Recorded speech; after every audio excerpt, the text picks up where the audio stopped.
All right, so hello everyone. Good morning. Well, this is asynchronous, so it can be any time of the day.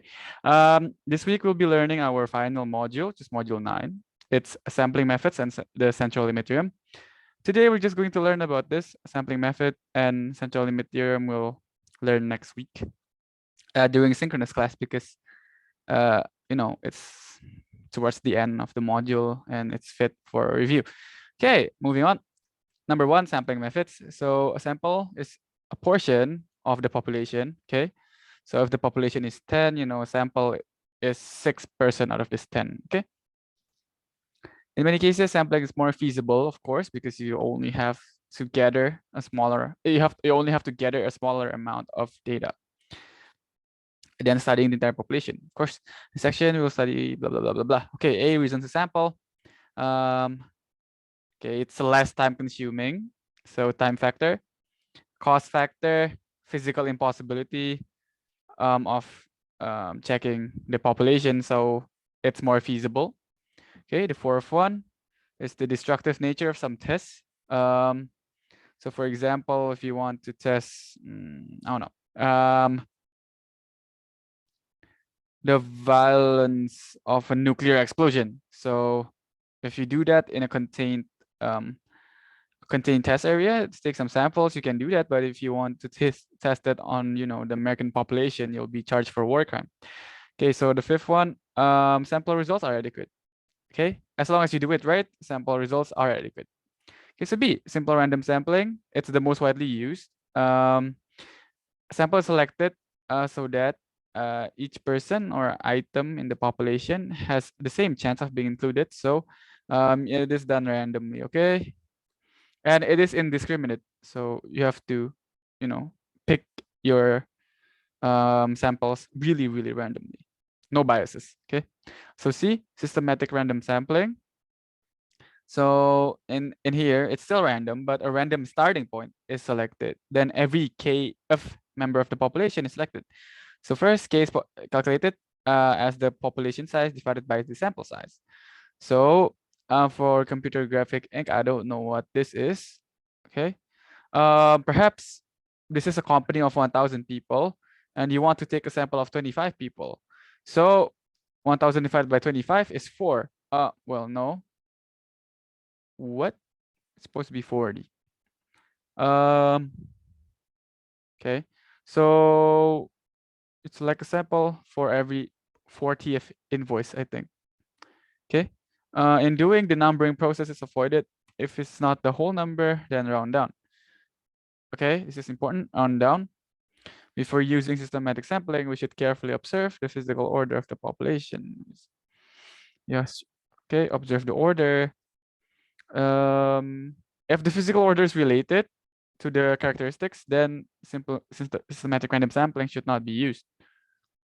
Okay, so for example, if the invoices in the example were filed in the increasing, in the order of increasing sales. So if they were already filtered or already, no, well, not filtered, if they're already sorted, then you can't use systematic random sampling because the results will be um, ordered based on value, right? So it would not guarantee a random sample because you already know the arrangement or the order. So K is population number divided by sample number. So the number of the population, for example, population of Indonesia is 273 million or something, 270 million. Okay, 70 million, and you want to take for example, a sample of 1 million person, 1 million people, well, not 1 million person. So cross that out. So you take a random sample every 270 people. Okay.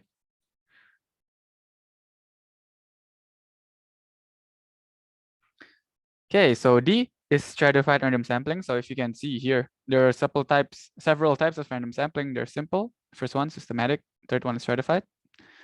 Um, if a population can be clearly divided into groups based on some character, we may use stratified random sampling. It guarantees each group is represented in the sample. So I don't want to be racist, but you can do this with, you know, races. Okay. Or race groups, not races. The groups are also called strata. Stratified random sample is a population divided into subgroups called strata. And the sample is randomly selected from each stratum. Okay, so if you have 5 stratum, you have to select from each one. So cluster sampling. Cluster sample is a population divided into clusters. Okay, using naturally occurring geographic or other boundaries. So there's boundaries here. Clusters are randomly selected, and a sample is collected by randomly selecting from each cluster. So it's similar to stratified, yeah. But in cluster sampling, you have boundaries. It is, you know, groups are divided by boundaries, but in stratified, you group according to characteristics. Okay, so sampling error. We're going to learn about errors. Okay. Okay, so sample are used to estimate. Okay, if you estimate, there should be errors. See the mean difference between the sample mean and the population mean is called the sampling error. So example, Merzi and Robert operate the Fox Inn, a bed and breakfast in Tokyo. There are 8 rooms available. Listed below are the 8 rooms rented each day. So, okay, so June 1st until the 30th of June. So first is count the mean. This is the population mean, right? So 0 plus 2 plus 3 plus blah blah blah blah plus 3 until here you get divided by 30. So the mean room booked per day is 30.13. And for the sample mean, you sum the sample data. Okay. So I think this is I think you sample this using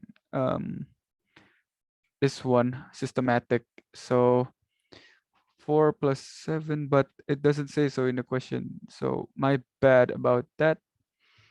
I'll consult with Miss Dewi later.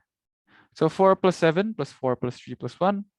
Don't worry. If it is a systematic random sampling, it'll be given in the question if it was so. This one's just, you know, the question's incomplete. So my bad. So 19 divided by 5, you get 3.8 rooms booked per day. So the difference is 0.67, right? So that's called the error. Sometimes they're positive.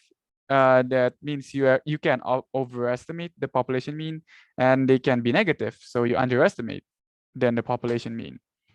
Okay, sampling distribution of the sample mean. Sampling distribution of the sample mean is a probability distribution of all possible sample means of a given sample size. So what is that? It's confusing. It uses confusing words. So we're going to discuss it in an example. So TARDIS Industries has 7 production employees. Okay, so the population is 7. So big N is 7. Hourly earning of each employees are given in the table. So this one. What's the population mean? So just sum it all up, divide by 8, you get 8.875. There are 28 possible samples. So if you want to choose, I think this one you choose a sample of 2. A sample of 2 out of this 20, or out of the 7, you choose sample of 2. I don't know why it's 8. So 1, 2, 3, 4, 5, 6, 7, 8. Okay, N is 8. So, you know, the question is just wrong. I'll have to consult this later. So big N is 8. So you want to pick 2% out of these 8 employees. So how many possible samplers are there? If the sample of size is 2, okay. So N factorial. Just the combination. It's in the calculator for the exam. Just use that. Okay. Don't need to write this. Just use N, choose N. So 8, choose 2 in the calculator. All right, my bad. I want to sneeze. All right, the sneeze went down. So now you have to find C. This is just a classification of all the possible samples. Because it's combination, there's supposed to be 14 because 28, you know, you can miss and match. So, well, no, it's 28. My bad. I read it wrong. Right. Out of this 28, I can't delete this. Out of this 28 people, it's grouped into this kind of table. So they're grouped by 2 by 2.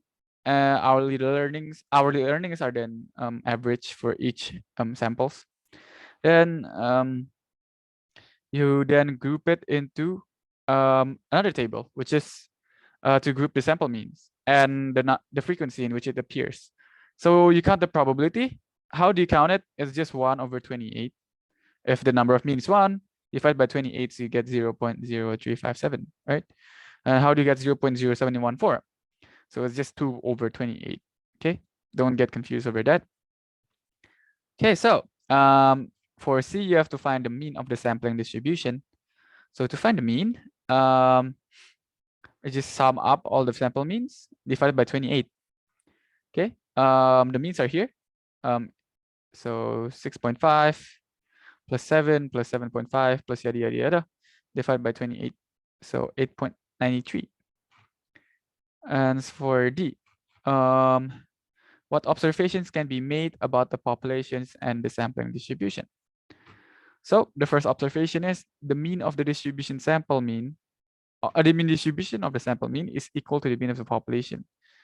Well, you can't say equal, but relatively equal. Okay.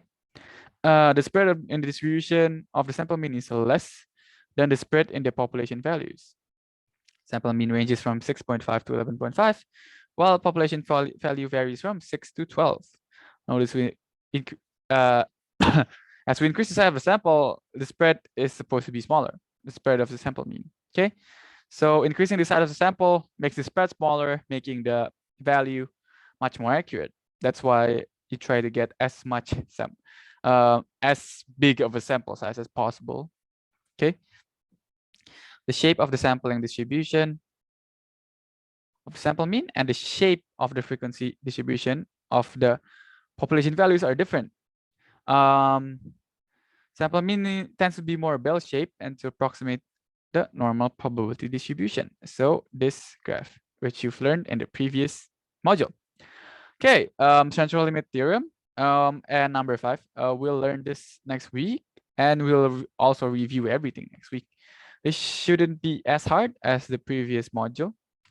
So yeah, thank you for your attention. Oh, don't forget attendance. Okay, please reply with this following words in the YouTube chat box. Wait, I can't write attendance.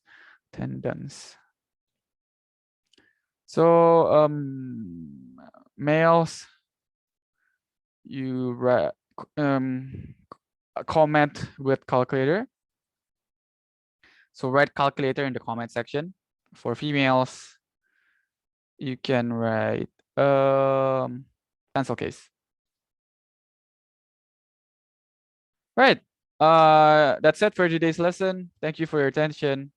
You may have a rest.